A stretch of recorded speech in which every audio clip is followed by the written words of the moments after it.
കോതമംഗലം താലൂക്ക് ആശുപത്രിയിലെ അത്യാഹിത വിഭാഗത്തിന്റെ പ്രവർത്തനം കാര്യക്ഷമമാക്കണമെന്ന ആവശ്യം ശക്തമായി. കൂടുതൽ ഡോക്ടർമാരെ നിയോഗിക്കണമെന്നാണ് പ്രധാന നിർദ്ദേശം. സായാഹ്ന OP ആരംഭിക്കണമെന്ന ആവശ്യവും ഉയരുന്നുണ്ട്. കോതമംഗലം താലൂക്ക് ആശുപത്രിയിലെ അത്യാഹിത വിഭാഗത്തിൽ ഒരു ഡോക്ടറുടെ സേവനം മാത്രമാണുള്ളത്.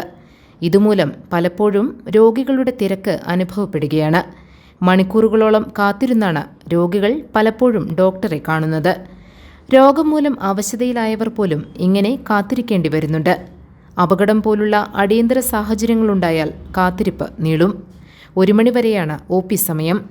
അതിനുശേഷം വരുന്നവരെല്ലാം അത്യാഹിത വിഭാഗത്തെയാണ് ആശ്രയിക്കേണ്ടത്. വലിയ തിരക്ക് അനുഭവപ്പെടുന്ന സാഹചര്യത്തിലാണ് അത്യാഹിത വിഭാഗത്തിൽ കൂടുതൽ ഡോക്ടർമാരെ നിയോഗിക്കണമെന്ന ആവശ്യം ഉയരുന്നത്. സായാഹ്ന OP ആരംഭിക്കുക എന്നതാണ് മറ്റൊരു നിർദ്ദേശം. ഇക്കാര്യം വളരെ കാലമായി ഉന്നയിക്കപ്പെടുന്നുണ്ടെങ്കിലും അധികാരികൾ താൽപ്പര്യമെടുത്തിട്ടില്ല. ഫിസീഷ്യൻ ഉൾപ്പെടെയുള്ളവരുടെ സേവനം സായാഹ്ന OPയിൽ ലഭ്യമാക്കിയാൽ സാധാരണക്കാരായ രോഗികൾക്ക് ഏറെ പ്രയോജനപ്രദമാകും. സ്വകാര്യ ആശുപത്രികളിലെല്ലാം സായാഹ്ന OP മെച്ചപ്പെട്ട നിലയിൽ പ്രവർത്തിക്കുമ്പോഴാണ് സർക്കാർ ആശുപത്രിയിൽ അതിനോട് വിരക്തിയുള്ളത്.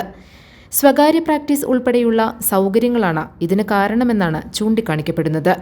താലൂക്ക് ആശുപത്രിയിൽ ഫാർമസിയുടെ സേവനം രാത്രിയിൽ കൂടി വേണമെന്ന ആവശ്യവും ഉയരുന്നുണ്ട്. ഇപ്പോൾ രാത്രി 8 മണിക്ക് ഫാർമസി അടയ്ക്കും.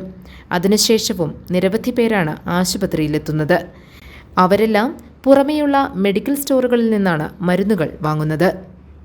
News desk GTV news.